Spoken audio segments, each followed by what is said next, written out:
Şeyh Ekber İbnül Arabi Hazretleri vahdedi vücut prensibini kendisine ilke edinmiştir ve bu doğrultuda hareket etmiştir. Vahdedi vücut nedir? Yani her şeyin birliği, her şey birden gelir ve bire gider ve aslında her şey birdir. Cümle alem zat imiş, deryayı hikmet imiş, hak ile vuslat imiş, la ilahe illallah der vahdedi vücut ilkesi. Yani varlık birliği. İbnül Arabi Hazretleri vahdedi vücut ilkesinin sahibidir. Bunu ortaya süren kişidir ve buna inanan kişidir. Vahdedi vücut ilkesi tasavvuf inancıdır aynı zamanda.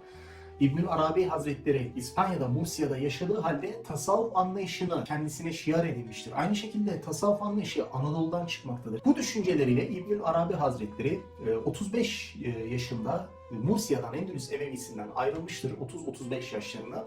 Şam'a, Mekke'ye, Bağdat'a gitmiştir ve daha sonra Anadolu topraklarına da girdiği söylenmektedir. Hatta Ertuğrul Gazi'ye de manevi rehberlik ettiği söylenmektedir. Hatta bununla ilgili de bir dizi çekildi. Ertuğrul Gazi dizisinde de Şeyh Ekber İbnül Arabi Hazretleri canlandırılmıştır. İbnül Arabi Hazretleri'nin vahdedi vücut anlayışı ve bu doğrultuda hareket etmesi, tasavvufa olan yakınlığı, hatta bizatihi tasavvufun ta kendisi olan bu öğretisi, bu dini görüşü kendisine Şeyhül Ekber, yani şeyhlerin en büyüğü ünvanının verilmesine sebep olmuştur.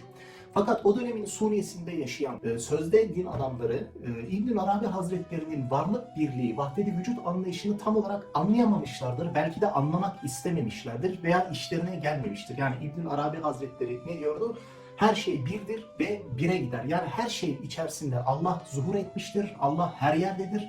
Her şeyin içerisinde Allah vardır ve her şey Allah'a dönüktür. Allah'a döndürülecektir. Yani her şey birdir ve her şey aynı zamanda da bire gidecektir demiştir.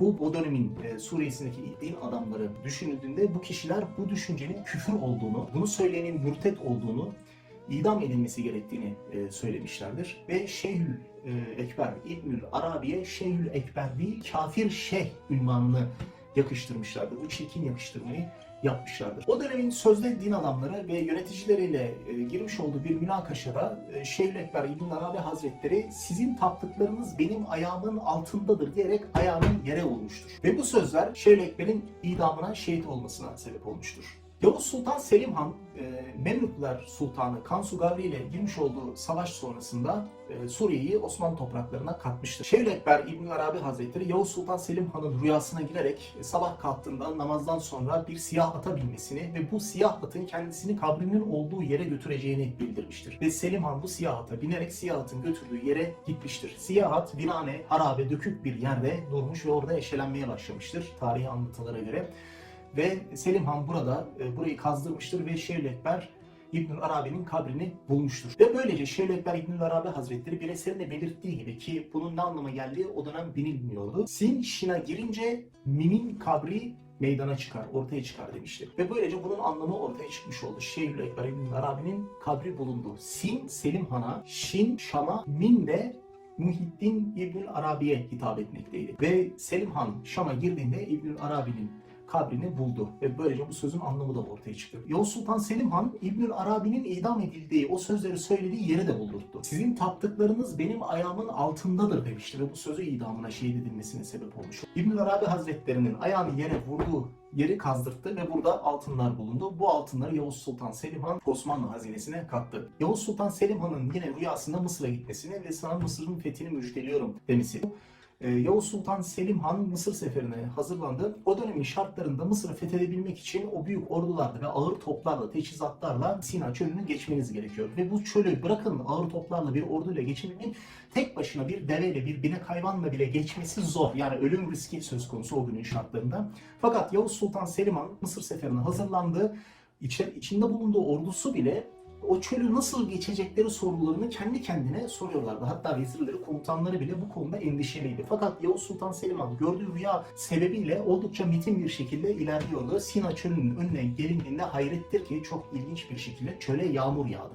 Çöle yağmur yağmasıyla çöl toprakları sertleşti ve sertleşen bu topraklar üzerinden Sina çölünü kolay bir şekilde geçebilirler. Ki bu herhalde Yavuz Sultan Selim Han'a bildirilmişti İbnül Arabi Hazretleri tarafından rüyasında. Manevi bir şeyler hissederseniz o çöle gidersiniz. Bu fethi müjdelemişti sonuçta. Ve İbnül Arabi Hazretlerinin müjdelediği Mısır fethi gerçekleşmiş oldu. İbnül Arabi Hazretlerinin Ertuğrul Gazi ile gerçekten karşılaşıp karşılaşmaması, bununla ilgili biliyorsunuz Ertuğrul Gazi dizisi yapıldı ve İbnül Arabi Hazretlerine orada oldukça yer verildi. İbnül Arabi Hazretleri Endülüs Emevisi Mursiye'yi 30-35 yaşlarında tamamen terk etti. Annesi de öldükten sonra İlk önce Suriye topraklarına gitti. Anadolu topraklarına geçmesi için mantıki bir veya tarihsel bir neden yok. Anadolu toprakları Moğol istilasıyla ve Haçlıların arasında kalmış bir ateş çemberi. Tarihsel olarak baktığımızda 35-40 yaşlarında Suriye topraklarına geliyor. Yani bu yıllara da yaklaşık 1200-1205 diyebiliriz. 1240 yılında takriben 75 yaşlarında Suriye'de şehit ediliyor. O sizin taptıklarınız benim ayağımın altındadır sözünden dolayı.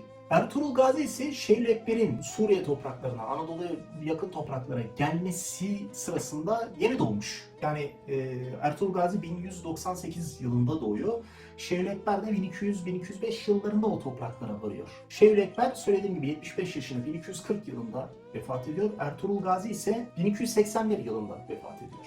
Yani olmayacak iş değil. Gerçekten karşılaşmış olabilirler. Yani Ertuğrul Gazi'nin gençlik dönemlerinde Şeyhül Ekber'le karşılaşmış olabilir veya Şeyhül Ekber'in çok yaşlanmış olduğu, şehit edildiği dönemlere yakın Ertuğrul Gazi de o yıllarda herhalde 25, 30, 35 maksimum o yaşlar ve en fazla 40 yaşında olabiliyor. O dönemde karşılaşmış olabilirler. Zorlarsanız oluyor. Yani buna dayalı bir tarihi bir açıklama, tarihi bir kaynak herhangi bir şey yok. O olduğuna inanırsanız olmuştur. Şeyhül Ekber hakkında söylenecek çok şey var. Özellikle vahdedi vücut tasavvuf anlayışı hakkında. Bununla ilgili çok sayıda dilimize çevrilmiş kitabı söz konusu İbnül Arabi Hazretleri. Bu kitapları internetten kolaylıkla bulabilirsiniz. Yaklaşık 40'a yakın eseri Türkçe'ye çevrilmiş.